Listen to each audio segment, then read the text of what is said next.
पूर्व प्रधानमंत्री श्री अटल बिहारी वाजपेयी जी राजनीति के एक ऐसे युग पुरुष हैं जिन्हें सत्ता पक्ष और विपक्ष दोनों तरफ के लोग ही समान रूप से आदर सम्मान देते हैं। आइए उन्हीं के जीवन से जुड़े कुछ किस्से हम सुनते हैं।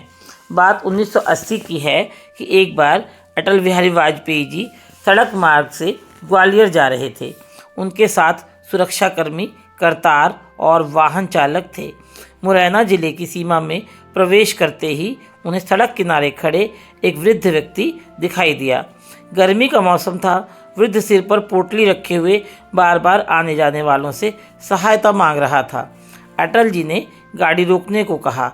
वृद्ध ने गंतव्य तक छोड़ने के लिए उनसे अनुरोध किया तो अटल जी ने तपाक से कहा, छोड़ तो देंगे लेकिन आपको किराया देना पड़ेगा महाशय।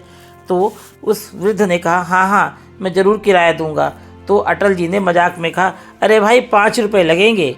तो वृद्ध ने कहा कि मेरा गांव तो पास ही है, गर्मी बहुत अधिक है इसलिए जाने में मुझे परेशानी हो रही है, 5 रुपये तो ज़्यादा हैं साहब। इस पर अटल जी बोले, चलो भाई तुम 2 ही रुपये दे देना। वृद्ध गाड़ी में बैठ गया और वह देश के पूर्व विदेश मंत्री, उस समय जो कि अटल जी विदेश मंत्री थे, उन्हें पहचान नहीं पाया, इसलिए वह शांत बैठा रहा। सफ़र के दौरान अटल जी ने उसे पानी और अंगूर दिया।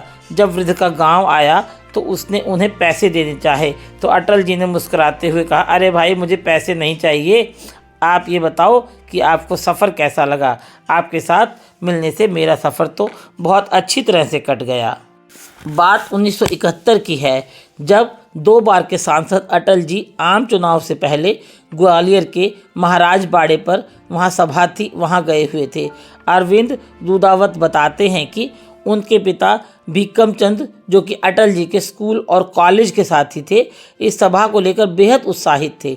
वे समय से पहले ही सभा स्थल पर पहुंच गए और सभा समाप्त होने के बाद जैसे ही अटल जी मंच से उतरने लगे तो पार्टी कार्यकर्ताओं ने उन्हें सुरक्षा के घेरे में ले लिया।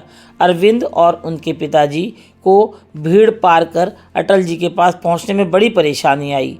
जैसे तैसे अरविंद और उनके पिताजी भीड़ को पार करके अटल जी के पास पहुंचे तो अटल जी की नज़र भीकम चंद पर पड़ी और वे खुशी से चहक उठे और बोले, अरे भीकम चंद कैसे हो। अटल जी ने खुद आगे बढ़कर अपने मित्र का हाथ पकड़ा और उससे कहा, आजकल क्या कर रहे हो, कोई विशेष काम ना हो तो शाम को आओ, मिलकर बैठकर बातें करेंगे और रात को तुम मेरे पास ही रुकना। अगस्त 1979 की बात है जब जनता पार्टी में दोहरी सदस्यता विवाद चरम पर था। इसने पार्टी को विभाजन के कगार पर पहुंचा दिया था।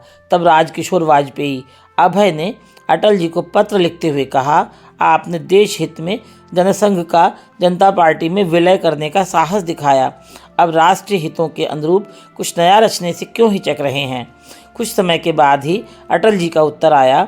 उन्होंने प्रश्न के उत्तर में लिखा, पथ से हटने का तो प्रश्न ही नहीं है, पर व्यूह रचना तो बदली ही जा सकती है।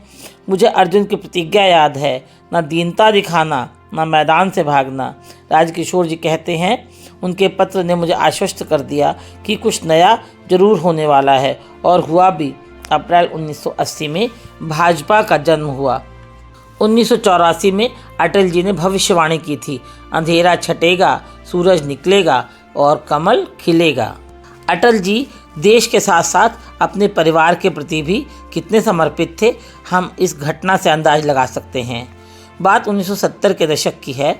ग्वालियर के फालका बाजार स्थित कृष्णा टॉकीज में एक फिल्म लगी थी। दोपहर 12 बजे का शो था।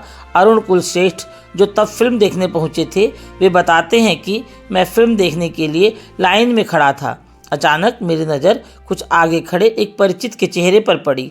पहले मुझे लगा कि अटल जी जैसा कोई दिखाई दे रहा है, लेकिन फिर सोचा कि इतने बड़े नेता लाइन में टिकट लेने के लिए क्यों खड़े होंगे, वे चाहें तो किसी से भी टिकट मंगवा सकते हैं। टिकट लेकर जैसे ही वे पलटे तो मुझे यकीन हो गया कि अरे ये तो अटल जी ही हैं। मैं उनके पास पहुंचकर गया और अपना परिचय दिया और उनसे आशीर्वाद लिया, उनके पैर छुए। तभी अटल जी की भतीजियां भी आ गईं और पता चला कि वे तो अपने परिवार के साथ उन छोटी बच्चियों को फिल्म दिखाने के लिए लाए हैं। इस प्रकार से अटल जी ने परिवार को भी उतना ही समय दिया जितना कि वो देश के प्रति समर्पित थे। एक और घटना में 1991-92 की बात है, जब अटल जी छठी बार सांसद थे। उनकी एक सभा सोनगिरी में हुई। अजीत बर्रैया जी याद करते हैं कि अटल जी ट्रेन से ग्वालियर पहुंचे, जहां सर्किट हाउस में दिन भर के कार्यक्रम की जानकारी लेने के दौरान उन्होंने कहा, मैं सोनगिरी मंदिर जाऊंगा, भोजन भी वहीं करूंगा। उस समय सोनगिरी में सुविधाएं बहुत अधिक नहीं थीं, इसलिए ग्वालियर से ही पूरा प्रबंध कर हम लोग सोनगिरी के लिए रवाना हुए। तीर्थ क्षेत्र में जैसे ही अटल जी पहुँचे, यह खबर तेज़ी से फैल गई। चूँकि मंदिर बहुत ऊंचाई पर था, इसलिए हमने अटल जी के लिए डोली का प्रबंध किया, लेकिन वे तो पैदल ही मंदिर के लिए चल पड़े। अटल जी को देखकर दर्शन कर लौट रहे श्रद्धालु जय श्री राम के नारे लगाने लगे। इस अद्भुत दृश्य ने सबका मन मोह लिया। ऐसे सहज सरल व्यक्तित्व के धनी श्री अटल जी की जब 25 दिसंबर 2024 को स्वामी जयंती पर उन्हें शत शत नमन। इस तरह की वीडियोस के लिए आप हमारे चैनल से जुड़े रहें। कोई मेरे चैनल पर अगर नया आया है तो चैनल को सब्सक्राइब करें। वीडियो पसंद आए तो लाइक कर कमेंट शेयर करें। स्वस्थ रहें, खुश रहें। वीडियो देखने के लिए धन्यवाद।